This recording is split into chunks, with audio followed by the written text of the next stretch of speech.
26वां अध्याय। राजा पुरंजन का शिकार खेलने वन में जाना और रानी का कुपित होना। श्री नारद जी कहते हैं, राजन, एक दिन राजा पुरंजन अपना विशाल धनुष, सोने का कवच और अक्षय तरकस धारण कर अपने 11वें सेनापति के साथ 5 घोड़ों के शीघ्रगामी रथ में बैठकर पंचप्रस्थ नाम के वन में गया। उस रथ में 2 ईशा दंड, 2 पहिए, 1 धुरी, 3 ध्वजदंड, 5 डोरियां, 1 लगाम, 1 सारथी, 1 बैठने का स्थान, 2 जुए, 5 आयुध और 7 आवरण थे।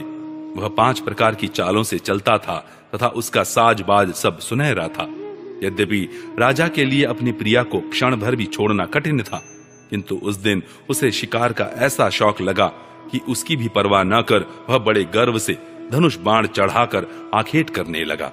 इस समय आसुरी वृत्ति बढ़ जाने से उसका चित्त बड़ा कठोर और दया शून्य हो गया था। इससे उसने अपने तीखे बाणों से बहुत से निर्दोष जंगली जानवरों का वध कर डाला। जिसकी मांस में अत्यंत आसक्ति हो, वह राजा केवल शास्त्र प्रदर्शित कर्मों के लिए वन में जाकर आवश्यकतानुसार अनिषिद्ध पशुओं का वध करे, व्यर्थ पशु हिंसा न करे। शास्त्र इस प्रकार उच्छृंखल प्रवृत्ति को नियंत्रित करता है।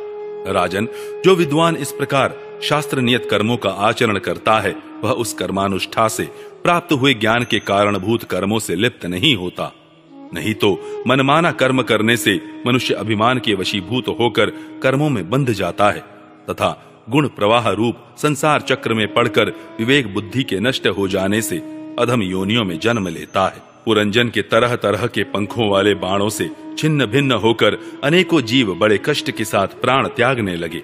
उसका वह निर्दयतापूर्ण जीव संहार देखकर सभी दयालु पुरुष बहुत दुखी हुए। वे इसे सह नहीं सके। इस प्रकार वहां खरगोश, सुअर, भैंसे, नीलगाय, कृष्ण मृग, साही तथा और भी बहुत से मेद्य पशुओं का वध करते करते राजा पुरंजन बहुत थक गया। तब वह भूख प्यास से अत्यंत शिथिल हो वन से लौटकर राजमहल में आया। वहां उसने यथा योग्य रीति से स्नान और भोजन से निवृत्त हो कुछ विश्राम करके थकान दूर की। फिर गंध, चंदन और माला आदि से सुसज्जित हो सब अंगों में सुंदर सुंदर आभूषण पहने। तब उसे अपनी प्रिया की याद आई।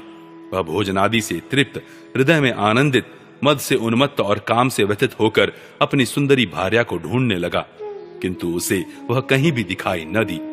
प्राचीन वरही, तब उसने चित्त में कुछ उदास होकर अंतःपुर की स्त्रियों से पूछा, सुंदरियों, अपनी स्वामिनी के सहित तुम सब पहले की ही तरह कुशल से हो ना? क्या कारण है आज इस घर की संपत्ति पहले जैसी सुहावनी नहीं जान पड़ती? घर में माता अथवा पति परायणा भार्या न हो तो वह घर बिना पहिए के रथ के समान हो जाता है। फिर उसमें कौन बुद्धिमान दीन पुरुषों के समान रहना पसंद करेगा? अतः बताओ, वह सुंदरी कहाँ है जो दुख समुद्र में डूबने पर मेरी विवेक बुद्धि को पद पद पर जागृत करके मुझे उस संकट से उबार लेती है? स्त्रियों ने कहा, नरनाथ, मालूम नहीं आज आपकी प्रिया ने क्या ठानी है। शत्रुदमन, देखिए वे बिना बिछौने के पृथ्वी पर ही पड़ी हुई हैं। श्री नारद जी कहते हैं, राजन, उस स्त्री के संग से राजा पुरंजन का विवेक नष्ट हो चुका था, इसलिए अपनी रानी को पृथ्वी पर अस्त व्यस्त अवस्था में पड़ी देखकर वह अत्यंत व्याकुल हो गया। उसने दुखित हृदय से उसे मधुर वचनों द्वारा बहुत कुछ समझाया, किंतु उसे अपनी प्रेयसी के अंदर अपने प्रति प्रणय कोप का कोई चिन्ह नहीं दिखाई दिया। वह मनाने में भी बहुत कुशल था, इसलिए अब पुरंजन ने उसे धीरे धीरे मनाना आरंभ किया। उसने पहले उसके चरण छुए और फिर गोद में बिठाकर बड़े प्यार से कहने लगा। पुरंजन बोला, सुंदरी, वे सेवक तो निश्चय ही बड़े अभागे हैं जिनके अपराध करने पर स्वामी उन्हें अपना समझकर शिक्षा के लिए उचित दंड नहीं देते। सेवक को दिया हुआ स्वामी का दंड तो उस पर बड़ा अनुग्रह ही होता है। जो मूर्ख है उन्हीं को क्रोध के कारण अपने हितकारी स्वामी के किए हुए उस उपकार का पता नहीं चलता। सुंदर दंतावली और मनोहर भुवों से शोभा पाने वाली मनस्विनी, अब यह क्रोध दूर करो और एक बार मुझे अपना समझकर प्रणय भार तथा लज्जा से झुका हुआ एवं मधुर मुस्कानमय चितवन से सुशोभित अपना मनोहर मुखड़ा दिखाओ। अहो, भ्रमर पंक्ति के समान नीली अलकावली, उन्नत नासिका और सुमधुर वाणी के कारण तुम्हारा वह मुखारविंद कैसा मनोमोहक जान पड़ता है। वीर पत्नी, यदि किसी दूसरे ने तुम्हारा कोई अपराध किया हो तो उसे बताओ। यदि वह अपराधी ब्राह्मण कुल का नहीं है तो मैं उसे अभी दंड देता हूं।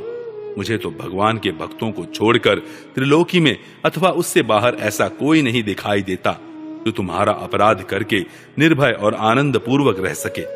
प्रिय, मैंने आज तक तुम्हारा मुख कभी तिलकहीन, उदास, मुरझाया हुआ, क्रोध के कारण डरावना, कांतिहीन और स्नेह शून्य नहीं देखा, और न कभी तुम्हारे सुंदर स्तनों को ही शोकाश्रुओं से भीगा तथा बिंबा फल सदृश अधरों को स्निग्ध केसर की लाली से रहित देखा है। मैं व्यसनवश तुमसे बिना पूछे शिकार खेलने चला गया, इसलिए अवश्य अपराधी हूं। फिर भी अपना समझकर तुम मुझ पर प्रसन्न हो जाओ।